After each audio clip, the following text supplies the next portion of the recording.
Cette méditation quotidienne vous est présentée par le Centre Le Pèlerin, spécialisé en accompagnement psycho-spirituel.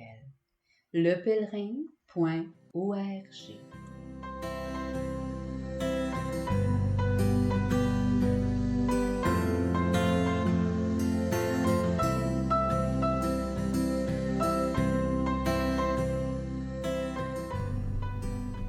Évangile du lundi 20 février.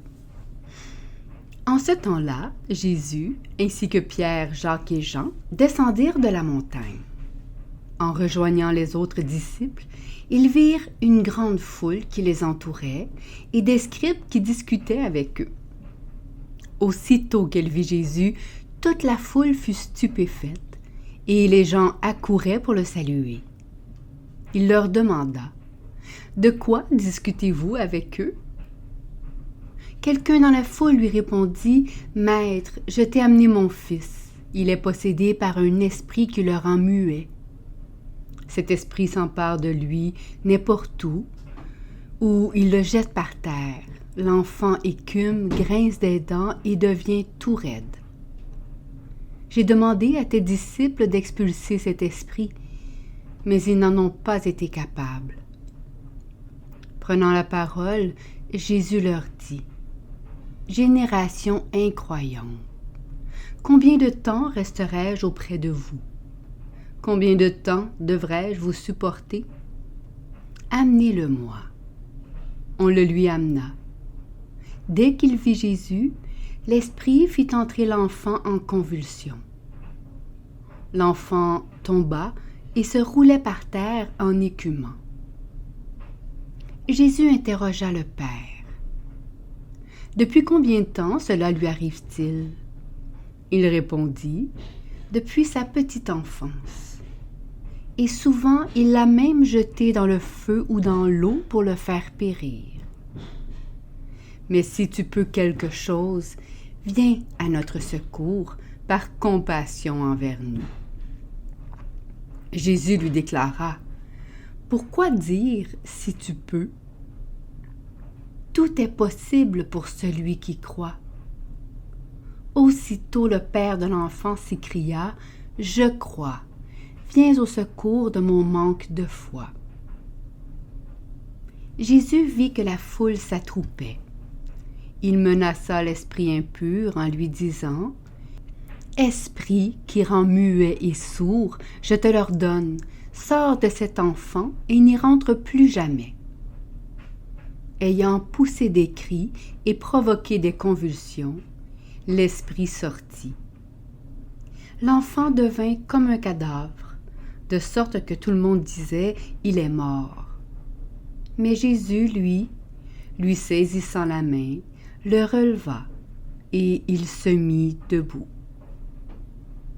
Quand Jésus fut rentré à la maison, ses disciples l'interrogèrent en particulier: « Pourquoi est-ce que nous n'avons pas réussi à l'expulser? » Jésus leur répondit: « Cette espèce-là, rien ne peut la faire sortir, sauf la prière. »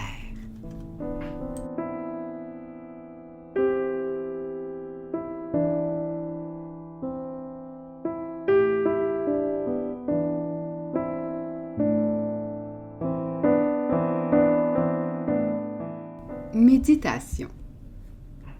Nous le savons bien, il n'y a pas de miracle. Ce que l'on présente comme un miracle sera expliqué par la science. Tout s'explique. Une réalité, comme le beau temps ou la dissolution d'un amour, se définit par des causes: la pression atmosphérique, l'usure des sentiments. La technologie numérique redouble l'impossibilité du miracle. L'intelligence artificielle engrange des millions d'informations extraites des comportements passés pour en tirer un plan statistique de l'avenir. À partir de notre passé, l'intelligence artificielle dessine un avenir qui se referme sur nous comme une fatalité. L'avenir que l'on croyait dégagé est remplie par un mur d'algorithmes. Pourtant, dès que notre équipe de foot est en danger de perdre, nous espérons qu'une percée fera la différence. Nous crions pour accompagner la victoire qui, quoique incertaine, semble encore possible. Et comme il reste encore 20 minutes, rien n'est joué. Quand la dégradation d'un amour annonce un divorce, je peux espérer, sans anticiper sur la fin, qu'une conciliation tracera une piste. Quand on répète « il n'y a pas de miracle », cela indique l'abandon de toute espérance. Il n'y a pas de miracle signifie que j'admets, non à partir d'un savoir, puisque l'arbitre n'a pas sifflé la fin du match, puisque le divorce n'est pas prononcé, mais à partir d'une décision que tout est fini. Mais comment savoir que tout est fini? Puisque précisément, il reste encore 20 minutes de jeu. Le « je n'y crois plus » anticipe le moment où éventuellement tout sera fini. Le futur triste que j'imagine, parce que je crois que tout est fini, assombrit mon présent où palpite une lueur. L'Évangile de ce jour présente un père qui se heurte au mur de l'impossible. Depuis sa petite enfance, son garçon est envahi d'une maladie où tout s'organise pour le faire périr. Ce père aurait de quoi admettre que tout est fini. Pourtant, la rencontre de Jésus modifie son espérance. La mort de son fils est-elle inéluctable? Que dit notre bon sens? Dans notre condition mortelle, nous savons que tout finira. L'heure est incertaine, mais la mort est certaine. Saint Paul résume cette croyance païenne en la mort. Mangeons et buvons, car demain nous mourrons. Cet horizon mortel, où tout est fini, sert à calculer ce qui nous semble possible.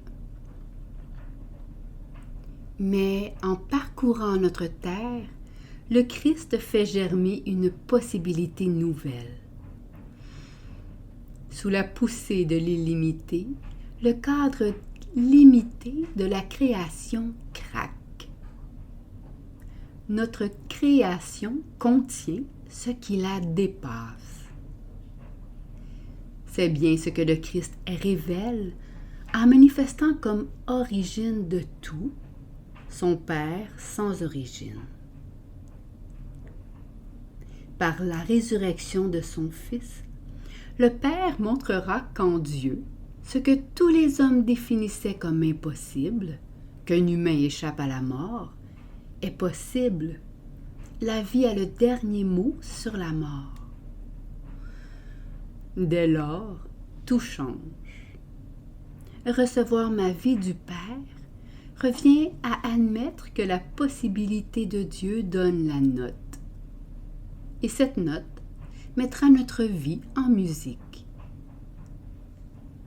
L'horizon ultime n'est plus celui de la mort qui dévore toute chose, car la résurrection perce la coquille de l'impossible. Le « si tu peux », plein de bon sens terrestre, se dilate sous le souffle de Jésus. Tout est possible pour celui qui croit. Cela ne signifie pas que nous gagnerons à la loterie, ni que nous marcherons sur un tapis de rose sans épines. Au contraire, la foi qui entre dans le tout est possible de Dieu subit une conversion pour aimer comme Dieu aime. D'un seul coup, Devant notre moi limité, une porte s'ouvre. Notre création donne sur un Dieu plus grand qu'elle. Le Christ, sur notre terre, déploie des poumons qui respirent à ciel ouvert. Dès lors, la foi dirige vers une foi plus immense. Le texte grec renforce le paradoxe de la conversion. Je crois, Seigneur, viens au secours de mon incroyance. Comment peut-on croire et ne pas croire? N'est-ce pas vexant de croire pour se rendre compte que notre effort de croyant ne touche pas la vraie foi? L'impasse de croire, à partir de nos propres forces, invite à demeurer pauvre et petit pour mieux accueillir une foi qui, passant par la mort, est issue de la résurrection. Le Père qui demandait secours pour son Fils implore désormais un secours pour sa propre foi. Dans cette guérison, Jésus anticipe les relevailles de la résurrection. Jésus, lui saisissant la main, le releva, et il se mit debout. Le Père demandait à Jésus de guérir son Fils écrasé par un esprit qui le rend muet. Mais Jésus fait plus, puisqu'il interpelle un démon qui rend muet et sourd. Le Père n'avait remarqué que le mutisme de son Fils, mais pas sa surdité. Écrasé de souffrance, avait-il remarqué sa pauvre surdité? Désormais, une incision blesse ce Père, l'incision de l'écoute. Pauvres et petits, ouvrons nos oreilles pour recevoir l'amour qui nous dépasse. Méditation écrite par Vincent Rijfstek.